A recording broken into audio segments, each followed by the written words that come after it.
नाजरीन, आपको आगाह करें, -10 की शदीद सर्दी में भी कस्टम ने अपनी कार्रवाइयाँ जारी रखी।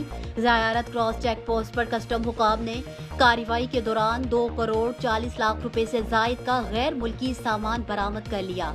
कोयला से लोड 10 व्हीलर ट्रक यार्ड में सामान पंजाब स्मगल किया जा रहा था।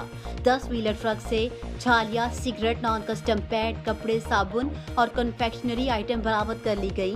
नाजरीन, आपको बताएं कि गुज़िश्ता दिनों में भी ज़यारत क्रॉस चेक पोस्ट पर कई कामयाब कार्रवाइयों के दौरान 10 करोड़ से जायद का सामान भी बरामद किया जा चुका है। कस्टम तर्जमात के मुताबिक chief collector Balochistan Mohammad Sadiq, collector doctor Farid, additional collector Muain Afsal और डिप्टी कलेक्टर ज़ुहैब संडेला ने superintendent Saleem Agha, incharge check post Ahmad Nawaz Zehri और टीम की कामयाब कार्रवाई को सराहा है।